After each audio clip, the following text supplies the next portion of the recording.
Good morning Kolkata. আজকে আমাদের last day. আজকেও বের হবো সারাদিন ঘোরার জন্য, আর টুকটাক কিছু বাকি আছে কেনা, সেটা কিনবো। হাই। কেমন লাগলো তোমার কলকাতা শহরটা? আরো এক সপ্তাহ থাকতে পারলে ভালো হতো। হ্যাঁ, মানে দেখার শেষ নেই। এখনো আমাদের ব্রেকফাস্ট চলে আসছে, এখন আমরা ব্রেকফাস্ট খেয়ে বের হয়ে যাব।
তো প্রতিদিনের মতো আজও চলতি পথে তিওয়ারি বাবু কোথায় কি আছে তা আমাদের জানাচ্ছেন, আর আমাদের পছন্দ হলে সেখানে আমরা নেমে পড়ছি।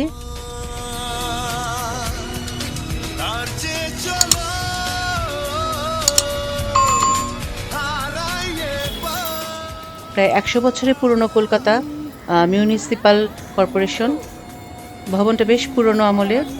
তো অফিস ভবনটা দেখে এখানে একটু ছবি তুলে নেওয়ার আমরা লোভ সামলাতে পারলাম না, তাই নেমে পড়লাম।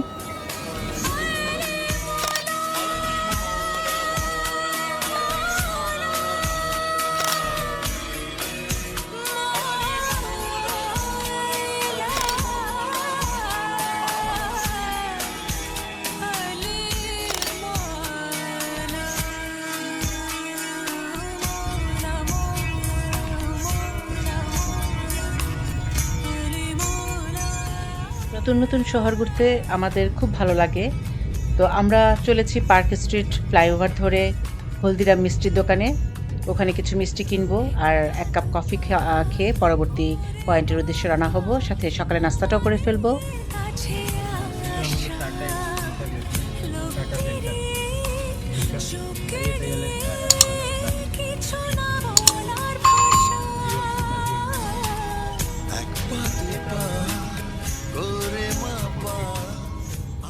তো বাম দিকে দেখতে পাচ্ছেন দ্য 42, এটা কলকাতার সবচেয়ে উঁচু ভবন।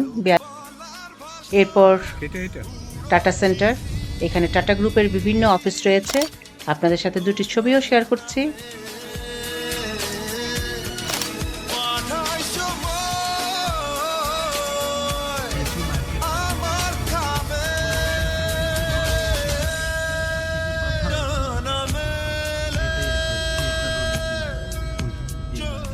যেতে যেতে বাইরে দেখছেন এয়ার কন্ডিশন মার্কেট।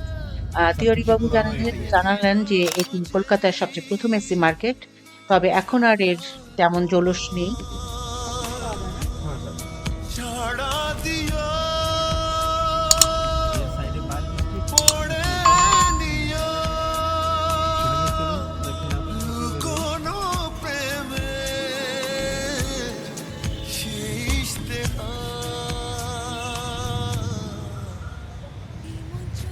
চলে এসেছি আমরা হলদিরামে।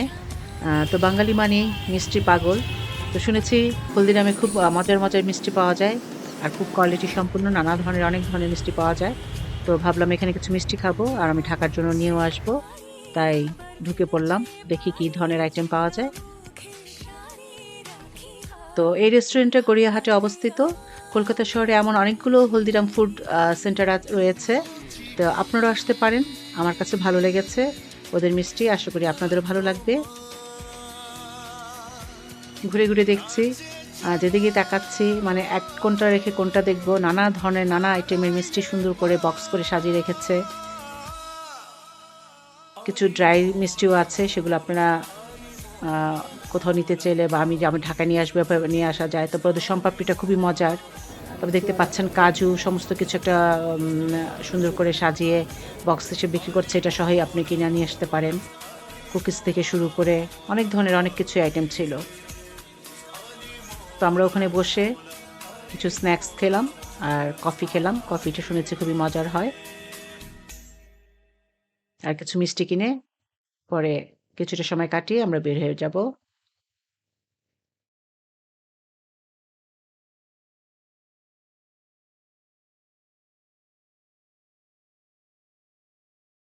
মন থাক হারালে মাঝে হলদিরামে কফি খেয়ে আমরা রওনা হলাম দক্ষিণাপনের উদ্দেশ্যে। তো দক্ষিণাপন হলো কলকাতায় অবস্থিত একটি শপিং মল। এটি ঢাকুরিয়া উড়ালপুরের ডান দিকে গড়িয়াহাট রোডের উপর অবস্থিত। তো এখানে হস্তশিল্প, তাঁত বস্ত্র, কুটির শিল্প, নানা ধরনের আসবাব, মনোহারী দ্রব্য ও কসমেটিক্স জিনিস ও গয়নাগাটি অনেক কিছু পাওয়া যায়। থেকে যাব তোমায় তো এখানে একটি উন্মুক্ত সাংস্কৃতিক অঙ্গনও রয়েছে, যেখানে বিভিন্ন সময়ে বিভিন্ন রকম সাংস্কৃতিক কর্মকাণ্ড হয়ে থাকে। তো এখান থেকে টুকটাক কেনাকাটা করলাম। তবে মার্কেটের ভিতরে ভিডিও করা বারণ, তাই আপনাদের সাথে ভিডিওটা ভিতরে কী কী আছে সেগুলো শেয়ার করতে পারলাম না। কেন যে কর্তৃপক্ষ এই ধরনের রেস্ট্রিকশন দিয়ে রাখে সেটা আমি বুঝলাম না। তো ভিডিওটা করলে এটা সবার জন্য উপকার হতো, সবাই দেখতে পেতো কী কী জিনিস পাওয়া যায় বা কী ধরনের জিনিস কোথায় কেমন প্রাইজের হবে, আইডিয়া হয় যারা নতুন কলকাতায় আসে। ক্লেম করতে পারবো? পাশে আছি আমি তোমার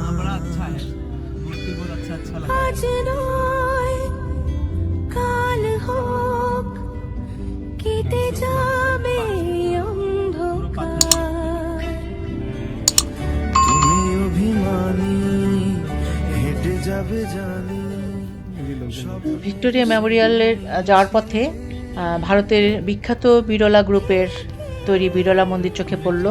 তো মন্দিরটা খুবই সুন্দর, তবে ভিতরে ঢোকার সময় শেষ হয়ে গেছে তখন, তাই আপনাদের সাথে ভিতরের কিছু দেখাতে পারলাম না, তাই বাইরে থেকে দুটি ছবি শেয়ার করছি। যাব তোমায় আমায় মিলে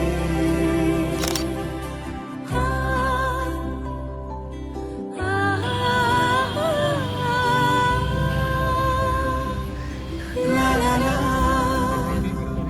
লা লা লা লা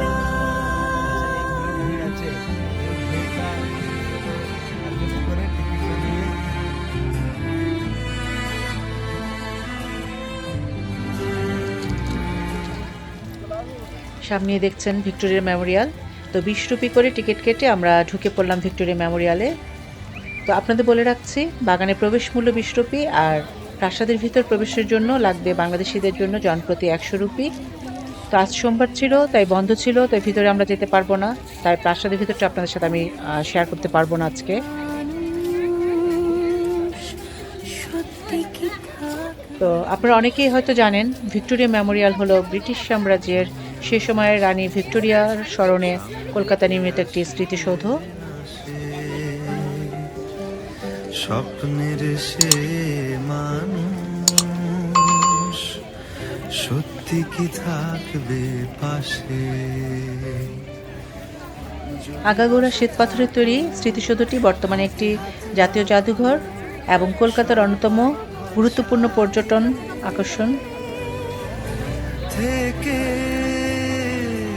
যাব আমাদের বাংলাদেশে ব্রিটিশ স্থাপত্যের নিদর্শন তেমন একটা নেই বললেই চলে, তবে রানী ভিক্টোরিয়ার স্মরণে পুরনো ঢাকায় একটা পার্কের নামকরণ করা হয়েছিল ভিক্টোরিয়া পার্ক হিসেবে। এখানে কলকাতার ব্রিটিশদের তৈরি অনেক স্থাপনা রয়েছে, আর এর কারণ হলো একসময় এই কলকাতায় ব্রিটিশ ভারতের রাজধানী ছিল।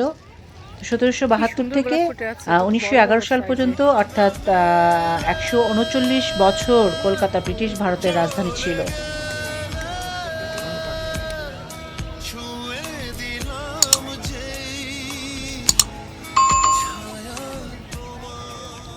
তো এই প্রাসাদটি ব্রিটিশ স্থাপত্যশৈলীর সাথে মুঘল স্থাপত্যশৈলীর সংমিশ্রণ ঘটিয়ে তৈরি করা হয়েছে। 1906 সালে নির্মাণ কাজ শুরু করে 1921-এ উদ্বোধন করা হয়।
তো স্মৃতিসৌধ ভবনের উত্তর এবং দক্ষিণ দুদিকেই বিশাল গেট।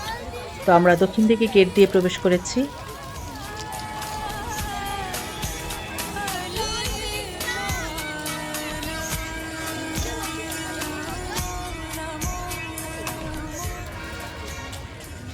এটা হচ্ছে ভবনটির পূর্ব দিকের দৃশ্য, অপূর্ব সুন্দর।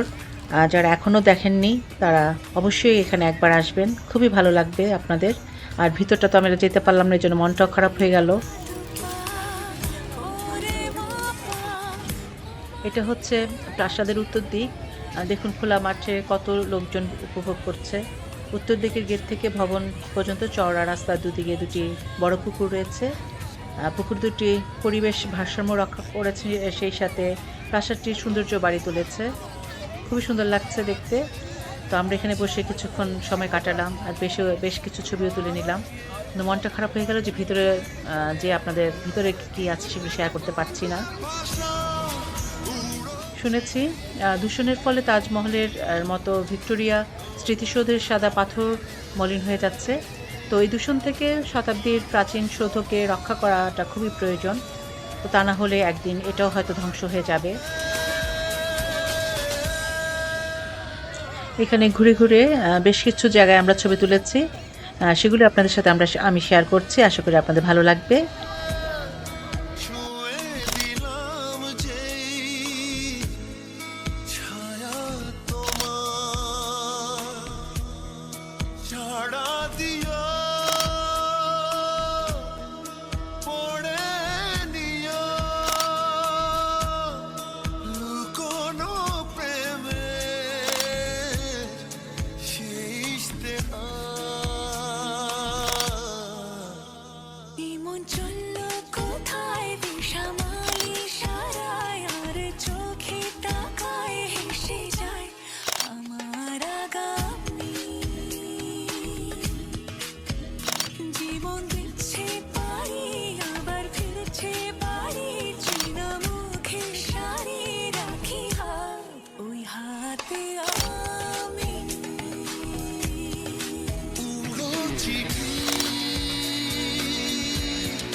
আমাদের প্ল্যান ছিল যে বিশ্ব বাংলা রেস্টুরেন্টে গিয়ে আমরা লাঞ্চ করব।